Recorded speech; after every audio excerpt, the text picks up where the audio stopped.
Hello കൂട്ടുകാരെ, മലയാളി മോമിലേക്ക് നിങ്ങൾക്ക് വീണ്ടും സ്വാഗതം. അപ്പോൾ ഇന്നത്തെ നമ്മുടെ വിഷയം എന്ന് പറയുന്നത് എങ്ങനെ നമുക്കൊരു ക്ലീനിങ് റുട്ടീൻ ഉണ്ടാക്കിയെടുക്കാം, അല്ലെങ്കിൽ ഒരു ക്ലീനിങ് സ്കെഡ്യൂൾ, ടൈം ടേബിൾ എന്നൊക്കെ പറയാം. അപ്പോൾ നമ്മൾ ഇപ്പോൾ ഡീക്ലട്ടറിങ് ചാലഞ്ച് തുടങ്ങി അല്ലേ? അപ്പോൾ നമ്മൾ ഡീക്ലട്ടറിങ് ചാലഞ്ച് തുടങ്ങിയിട്ട് ഇപ്പോൾ നമ്മൾ അതൊക്കെ നല്ല ക്ലീനാക്കി കുറേ ഭാഗങ്ങൾ 15 ദിവസമായിട്ട് നമ്മൾ നല്ല വൃത്തിയാക്കി ഇട്ടിരിക്കുകയാണ്.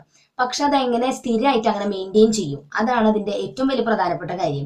നമ്മൾ ഡീക്ലട്ടർ ചെയ്യാനും അതൊക്കെ ഓർഗനൈസ് ചെയ്യാനൊക്കെ വളരെ എളുപ്പമാണ്. പക്ഷെ അത് നല്ല രീതിയിൽ മെയിൻറ്റെയിൻ ചെയ്ത് കൊണ്ടുപോകാന്ന് പറയുന്നതാണ് പ്രധാനപ്പെട്ട കാര്യം. അതിന് നമുക്ക് വേണ്ടതാണ് ഒരു ക്ലീനിങ് റുട്ടീൻ. നമുക്ക് വേണം റുട്ടീൻ എന്ന് പറയുമ്പോൾ സ്ഥിരമായിട്ട് നമ്മൾ ചെയ്യുന്ന കുറച്ച് കാര്യങ്ങൾ നമ്മൾ സ്ഥിരമായിട്ട് ചെയ്യണം. ഇപ്പൊ എൻ്റെ ഡെയിലി റുട്ടീൻ ഞാനൊക്കെ മുമ്പ് എൻ്റെ വീഡിയോസിൽ കാണിച്ചിട്ടുണ്ട്, ക്ലീനിങ് റുട്ടീൻ കാണിച്ചിട്ടുണ്ടെങ്കിലും ഒന്നുകൂടി കൃത്യമായിട്ട് എക്സ്പ്ലെയിൻ ചെയ്യാന്ന് വിചാരിച്ചിട്ടാണ് ഈ വീഡിയോ ഉണ്ടാക്കണേ. ഇതെന്റെ ക്ലീനിങ് റുട്ടീൻ ആണ് കേട്ടോ. മറ്റേ നോർമൽ റുട്ടീൻ ഞാൻ പിന്നീട് കാണിക്കാം. ഞാൻ എൻ്റെ വീട്ടില് ക്ലീനിങ്ങിന് വേണ്ടി സ്പെൻഡ് ചെയ്യണ സമയത്തെ പറ്റിയാണ് പറയുന്നത്. ഞാൻ രണ്ട് രീതിയിലാണ് ക്ലീനിങ് റുട്ടീൻ എൻ്റെ ഡിവൈഡ് ചെയ്തിരിക്കുന്നത്. ഒരെണ്ണം ഡെയിലി റുട്ടീൻ, രണ്ടാമത്തത് വീക്കിലി. അതായത് ഇങ്ങനെ ചിലവർക്ക് വേണമെങ്കിൽ മന്ത്ലിയും ചെയ്യാം കേട്ടോ. മന്ത്ലി എന്ന് പറയുമ്പോൾ നമ്മൾ അപ്പോൾ എന്താണെന്ന് വെച്ചാൽ ഇപ്പൊ 3 ഞാൻ ഒന്നുകൂടിയും പറയാം. ഡെയിലി എന്ന് പറയുമ്പോൾ നമ്മൾ സ്ഥിരമായിട്ട് ക്ലീൻ ചെയ്യേണ്ടതാണ്. അത് എന്തായാലും നമ്മൾ വൃത്തിയുള്ള വീട് മെയിൻറ്റെയിൻ ചെയ്യാൻ സ്ഥിരമായിട്ട് ചെയ്യേണ്ട കാര്യങ്ങൾ. വീക്ക്ലി എന്ന് പറയുമ്പോൾ നമ്മളത് എന്നും ചെയ്യേണ്ട ആവശ്യമില്ല, ആഴ്ചയിൽ ഒരിക്കൽ ചെയ്താൽ മതി. മന്ത്ലി പറയുമ്പോൾ മാസത്തിൽ ഒരിക്കൽ മാത്രം ചെയ്യുന്ന ഡീപ്പ് ക്ലീനിങ് കാര്യങ്ങൾ. ഞാൻ മെയിൻ ആയിട്ട് എൻ്റെ ജോലി എന്ന് പറയുന്നത് ഡെയിലി ക്ലീനിങ്ങും വീക്കിലിയാണ്. ഞാൻ മെയിൻലി കോൺസെൻട്രേറ്റ് ചെയ്യണത് മന്ത്ലി ഞാൻ ചെയ്യുന്ന കാര്യങ്ങൾ വീട്ടിലെ എല്ലാവരുടെയും സഹായത്തോടു കൂടിയാണ് മന്ത്ലി ആയിട്ടുള്ള ക്ലീനിങ് കാര്യങ്ങൾ ചെയ്യാറ്. അതായത് ചിലപ്പോൾ നമ്മൾ സ്ഥിരമായിട്ട് ചെയ്യേണ്ടതല്ല. ഇപ്പോൾ വീട്ടിലായാലും മതിൽ ക്ലീനിങ് അല്ലെങ്കിൽ പുറത്തെ ക്ലീനിങ് ആയിട്ട് കാര്യങ്ങൾ, പറമ്പിലെ പുല്ലുചത്തിൽ, അങ്ങനത്തെ ഒക്കെ മന്ത്ലി ചെയ്യേണ്ട കാര്യങ്ങളുണ്ടല്ലോ. അതൊക്കെ എനിക്ക് ഒറ്റയ്ക്ക് ചെയ്യാൻ പറ്റാത്തത് ഞാൻ വീട്ടിലുള്ളവരുടെ സഹായത്തോടു കൂടി ചെയ്യുന്ന കാര്യങ്ങളാണ്. അത് ഞാനിപ്പോൾ നോട്ട് ചെയ്യണില്ല. ഞാൻ സ്ഥിരമായിട്ട് വീടിന്റെ അകത്ത് ക്ലീനിങ്ങിനെ പറ്റിയിട്ടാണ് ഞാൻ ഇപ്പോൾ പറയുന്നത്. അപ്പൊ ഡെയിലി ക്ലീനിങ്ങിൽ ഞാൻ ഉൾപ്പെടുത്തിയിരിക്കുന്നത് മെയിൻ ആയിട്ടും രാവിലെ രണ്ടായിട്ട് ഞാൻ ഡെയിലി ക്ലീനിങ് ഞാൻ ഡിവൈഡ് ചെയ്യണേ. മോർണിംഗ് ഒരു ക്ലീനിങ്ങും, ഹാൻഡ് റൈറ്റിംഗ് ഇത്തിരി മോശമായിട്ട് വരണം ഇങ്ങനെ എഴുതണം. പിന്നെ നൈറ്റ് ടൈം. ഓക്കെ, ഞാനിത് രണ്ടും മുൻപ് വീഡിയോ ഇട്ടിട്ടുണ്ട്, എന്നാലും ഞാൻ ഒന്നുകൂടിയും പറയാം. മോർണിംഗ് ഞാനൊരു 45 മിനിറ്റ്, അതുപോലെ തന്നെ വൈകുന്നേരം ഒരു 45 മിനിറ്റ് ഞാൻ ക്ലീനിങ്ങിന് വേണ്ടി സ്പെൻഡ് ചെയ്യും. അത്രയും മാത്രമേ ഞാൻ ക്ലീനിങ്ങിന് സ്പെൻഡ് ചെയ്യാറുള്ളൂ. ബാക്കി ടൈമൊക്കെ ഞാൻ എൻ്റെ വീട്ടിലെ കാര്യങ്ങൾ, എൻ്റെ ഹോബീസ് അല്ലെങ്കിൽ എനിക്ക് ഇൻട്രസ്റ്റ് ആയിട്ടുള്ള കാര്യങ്ങൾ ചെയ്യാനും അല്ലെങ്കിൽ പുറത്ത് പോകാനുണ്ടെങ്കിൽ അതൊക്കെ യൂട്ടിലൈസ് ചെയ്യാൻ, അല്ലെങ്കിൽ ഫുൾ ടൈം ക്ലീനിങ് അല്ല ചെയ്തുകൊണ്ടിരിക്കുന്നത്. മോർണിംഗ് ഈ ഒരു 45 മിനിറ്റ്സ് നമ്മൾ സ്ഥിരം ക്ലീൻ ചെയ്യാനുണ്ടെങ്കിൽ ഒരു ഗുണം എന്ന് വെച്ചാൽ ഡെയിലി നമ്മളൊരു കാര്യം കണ്ടിന്യൂസ് ചെയ്യുമ്പോൾ ആ വർക്ക് ലോഡ് കുറവായിരിക്കും. നമ്മൾ എല്ലാ ദിവസവും അത് ചെയ്യണം. അതുകൊണ്ട് നമുക്ക് വളരെ കുറച്ച് സമയം മതി. നമുക്ക് തോന്നുന്നു 45 മിനിറ്റ് കൊണ്ട് ഫുള്ള് ചെയ്യാൻ പറ്റുമോ? പക്ഷെ നമ്മൾ എല്ലാ ദിവസവും ചെയ്യുമ്പോൾ, നമ്മൾ എല്ലാ ദിവസവും പഠിച്ചു കഴിയുമ്പോൾ നമുക്ക് പഠിക്കാനുള്ളത് ലോഡ് കുറയും. നമ്മൾ പറയും മടിയൻ മല ചുമക്കെന്ന് പറഞ്ഞാൽ നമ്മൾ ആ വർക്ക് എടുത്ത് വെക്കുമ്പോഴാണ് അത് കൂടുന്നത്. പക്ഷെ ഡെയിലി നമ്മൾ ചെയ്ത് നോക്കി നമുക്കത് വളരെ കുറച്ച് സമയം എടുക്കുള്ളൂ. അതാണ് എനിക്ക് പറയാനുള്ളത് അതിനെ പറ്റിയിട്ട്. ഞാൻ എൻ്റെ ഒരു വീട്ടിലെ ജോലികൾ ചെയ്യാന്ന് പറയുന്നത് ഒരു ടൈം ടേബിൾ വെച്ചിട്ട് ഈ പറഞ്ഞ പോലെയാണ് ചെയ്യാറ്. കാരണം ഞാനൊരു ഹൗസ് വൈഫ് എന്ന നിലയ്ക്ക് ആ ജോലി നല്ല പെർഫെക്റ്റ് ആയിട്ട് ചെയ്യണം എന്നുള്ളത് കൊണ്ടാണ് ഈ ഒരു ടൈമിന് ചെയ്ത് തീർത്തിട്ട് പിന്നീടുള്ള കുക്കിംഗ് ജോലികളിലേക്ക് തിരിയുന്നത്. അപ്പൊ എനിക്ക് ഡെയിലി വീട് എന്നും ഓർഗനൈസ് ആയിട്ട് നീറ്റായിട്ട് മെയിൻറ്റെയിൻ ചെയ്യുമ്പോൾ നമ്മുടെ വീട് വൃത്തിയാവുമ്പോൾ തന്നെ, അല്ലെങ്കിൽ ഓർഗനൈസ് ആയിട്ട് കിടക്കുമ്പോൾ തന്നെ നമ്മുടെ ബാക്കിയുള്ള കാര്യങ്ങളിൽ കുറേയധികം സമയം സേവ് ചെയ്യാൻ പറ്റും. നമുക്ക് ഫുൾ ഡേ ക്ലീൻ ചെയ്ത് നടക്കേണ്ട ആവശ്യം വരില്ല ഇങ്ങനെ ഡെയിലി ചെയ്യുകയാണെന്നുണ്ടെങ്കിൽ.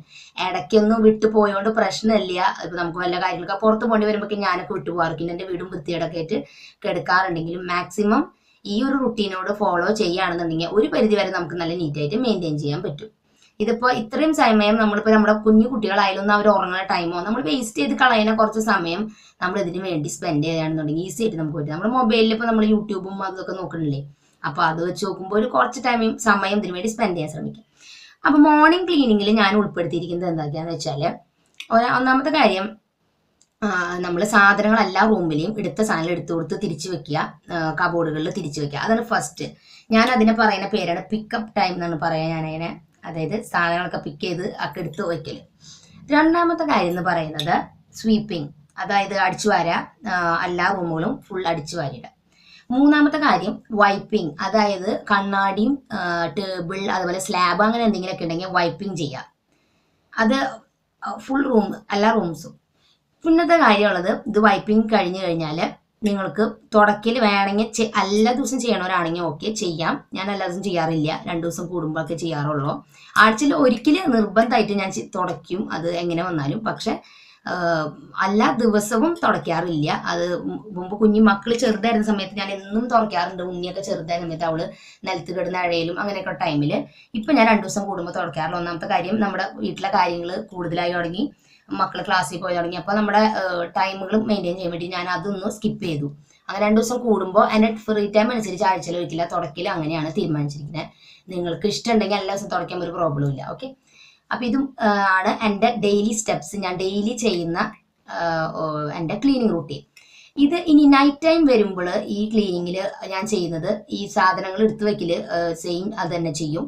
സ്വീപ്പിംഗ് ഞാൻ അടിച്ചു വാരാറുണ്ട് എല്ലാ ദിവസവും വൈകിട്ട് ആ ടൈമിൽ. പക്ഷെ ചിലവർ പറയുന്നത് നല്ലതല്ല അടിച്ചു വാരുന്നത്, അത്രയും എന്തോ നല്ലതല്ല എന്ന് പറയുന്നുണ്ട്. അങ്ങനെയുള്ളവർക്ക് അത് വേണ്ട, അടിച്ചു വാരുന്നില്ല.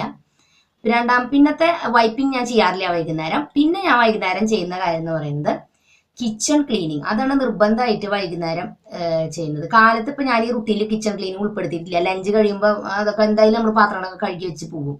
വൈകുന്നേരം പക്ഷെ നിർബന്ധമായിട്ടും കിച്ചൺ ക്ലീനിങ് ഞാൻ ഉൾപ്പെടുത്തിയിട്ടുണ്ട്. കാരണം എന്തെന്ന് വെച്ചാല് പാത്രങ്ങളെല്ലാം നിർബന്ധമായിട്ട് കഴുകി വെച്ച് വൈകുന്നേരം കിടന്നു കഴിയുമ്പോൾ ഒരു ഗുണം, രാവിലെ എണീക്കുമ്പോൾ നമുക്ക് നല്ല ഫ്രഷ് ആയിട്ട് കിച്ചണിൽ ജോലികൾ ചെയ്യാൻ പറ്റും. നല്ല പോസിറ്റീവായിട്ട് ടൈമും വളരെയധികം നമുക്ക് ലാഭിക്കാൻ പറ്റും. അപ്പോൾ കിച്ചൺ ക്ലീനിങ് നിർബന്ധമായിട്ട്, ബാക്കി ഒന്നും ഞാൻ ചെയ്തില്ലെങ്കിലും കിച്ചണിൽ പാത്രങ്ങൾ കഴുകി വെച്ച് ക്ലീൻ ആക്കി ഇട്ടിട്ടേ പോകാറുള്ളൂ. അപ്പോൾ ഇത് രണ്ടാണ് ഡെയിലി ക്ലീനിങ്, അതായത് മോർണിംഗ് ഒരു റൂട്ടീൻ, നൈറ്റ് ടൈം എൻ്റെ റൂട്ടീൻ. ഓക്കെ, ഇത് നിങ്ങൾക്ക് മനസ്സിലായെങ്കിൽ ഇതുപോലെ നിങ്ങളുടെ സ്കെഡ്യൂൾ നിങ്ങളുടെ ഒരു ടൈം അനുസരിച്ച് നിങ്ങൾക്ക് ഇതുപോലെ സെറ്റ് ചെയ്യും. ഞാൻ എൻ്റെ നോർമൽ ഒരു സ്കെഡ്യൂളാണ് പറയുന്നത്. ഹൗസ് വൈഫ് എന്ന നിലയ്ക്കുള്ള എൻ്റെ ക്ലീനിങ് റൂട്ടീൻ. ജോലി ചെയ്യുന്നവർക്ക് വ്യത്യസ്തമായിരിക്കും. ഇപ്പം എനിക്കിപ്പോൾ അത് പറയാൻ അറിയില്ല, കാരണം ഞാൻ ജോലിക്ക് പോകാത്തതുകൊണ്ട് എനിക്ക് അങ്ങനത്തെ റൂട്ടീൻ ഇപ്പം ഉണ്ടാക്കാൻ പറ്റിയിട്ടില്ല. നെക്സ്റ്റ് എൻ്റെ വീക്കിലി ക്ലീനിങ് ആണ് ഞാൻ പറയുന്നത്. വീക്കിലി ചെയ്യണത് ഏതാണ്ട് ഈ കാര്യങ്ങളൊക്കെ തന്നെയാണ്. അന്ന് ഞാൻ മോർണിംഗ് ക്ലീനിങ് ചെയ്യാറില്ല. അതിൽ ഞാൻ ഉൾപ്പെടുത്തിയിരിക്കുന്നത് സെയിം സംഭവം തന്നെ. അതിലൊരു കാര്യം കൂടി ഉണ്ട്, ജനാലകളെല്ലാം തുടക്കല് ഞാൻ ഉൾപ്പെടുത്തിയിട്ടുണ്ട്. അതുപോലെ മാറാല തുടക്കല്, ഞാൻ ഇംഗ്ലീഷിലാട്ടോ എഴുതണേ, മാറാല തുടക്കല് ഞാൻ ഉൾപ്പെടുത്തിയിട്ടുണ്ട്. ആ 2 കാര്യങ്ങൾ. പിന്നെ ഈ പറഞ്ഞ പോലെ തന്നെ അടിച്ചു വാരല്, പിന്നെ വൈപ്പിംഗ് അതായത് പൊടി തുടക്കല്, പിന്നെ നമ്മൾ ഫുൾ ഫ്ലോറ് നന്നായിട്ട് തുടച്ചെടുക്കും. അത് കഴിഞ്ഞാൽ ബെഡ്ഷീറ്റ്സ് എല്ലാം മാറ്റും എല്ലാ റൂമിലും. പിന്നെ നല്ല സോഫയുടെ ഷീറ്റും ഞാൻ മാറ്റും. ഓക്കെ, നന്നായൊക്കെ ഒന്ന് ഓർഗനൈസ് ചെയ്ത് എല്ലാം ക്ലിയർ ചെയ്യും. ഇത് ഇത്രയും ഡ്യൂട്ടി ഉണ്ട്. ഇത് ഞാൻ വീക്കിലി ഏതെങ്കിലും ഒരു ദിവസം സെലക്ട് ചെയ്ത് എൻ്റെ ഫ്രീ ടൈം അനുസരിച്ചാണ്. ഇത് റൂംസിന് മാത്രമേ ഞാൻ ചെയ്യണുള്ളൂ, കിച്ചണൊന്നുമില്ല, റൂമുകൾ മാത്രം. ഓക്കെ, പിന്നെ വീക്കിലി വേറൊരു ദിവസം കിച്ചൺ മാത്രം ക്ലീൻ ചെയ്യാൻ ഞാൻ ഉപയോഗിക്കും, കിച്ചൺ മാത്രം. ഇത് ഞാൻ ഇന്ന ദിവസമൊന്നും തീരുമാനിച്ചിട്ടില്ല, എൻ്റെ ഫ്രീ ടൈം അനുസരിച്ചാണ് ചെയ്യുക. പിന്നെ ഒരു ദിവസം ഞങ്ങളുടെ വീട്ടിലുള്ള ബാത്റൂംസ് ക്ലീൻ ചെയ്യാം.